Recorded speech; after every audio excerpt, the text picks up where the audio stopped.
शंकर 8 साल के थे, संन्यास ले लिया।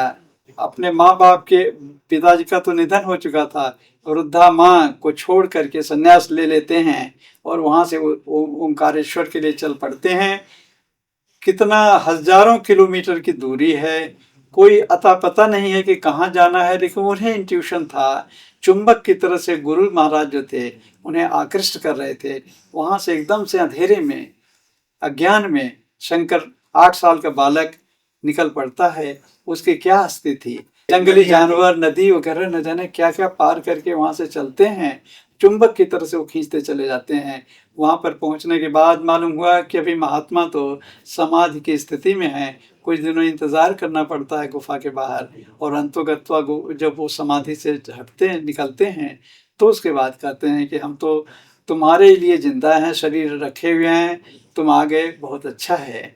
और उसके बाद 3 वर्षों तक आचार्य शंकर वहाँ पर रहते हैं। 3 वर्षों में योग की 3 प्रमुख विधाओं में पारंगत होते हैं, भक्ति योग, ज्ञान योग और कर्म योग, जैसा कि वहाँ पर निर्देश किया गया है ग्रंथ में। वहाँ पर तीनों में पारंगत होते हैं।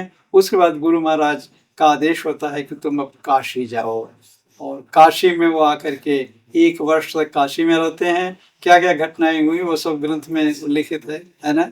उसके बाद प्रयाग जाते हैं और गंगा को पकड़ करके अंतोगत्वा वो बद्रीनाथ जाते हैं। वहाँ उन्हें वे व्यास गुफा में जाते हैं।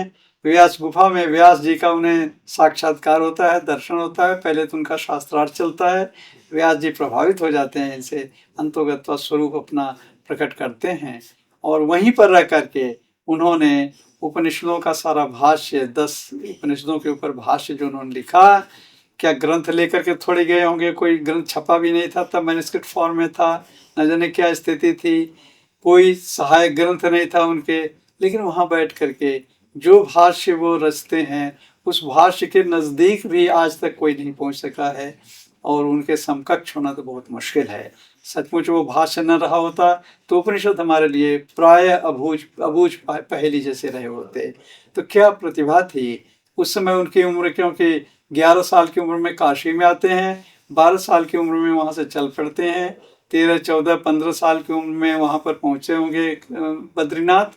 और वहां पर वो 2-3 वर्षों में उन्होंने भाष्य लिखा और भी सारे काम किए, क्योंकि एक ही काम तो उनके पास था नहीं कि पढ़ना लिखना।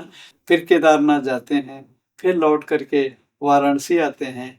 मीमांसक कुमारिल भट्ट उस समय भूसे के टीले पर बैठे हुए थे, आग लगी हुई थी, और वो कहते हैं, निर्देश देते हैं कि मैं तो शास्त्रार्थ करने की स्थिति में नहीं हूँ, लेकिन मेरा शिष्य, सबसे प्रधान शिष्य जो है मंडन मिश्र है, और मंडन मिश्र से तुम करो, उनका फिर शास्त्रार्थ होता है, किस तरह से भारती का इन्वॉल्वमेंट होता है, वो सब एक चीज से किया गया।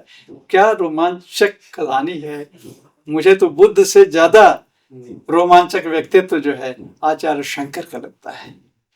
क्या व्यक्तित्व था, इसे लोगों ने अभी समझा नहीं है, क्योंकि बुद्ध के बारे में तो पाश्चात्य विश्व से तमाम प्रशंसाएं आई हैं, लेकिन शंकर के नजदीक भी कोई नहीं पहुंच सका है।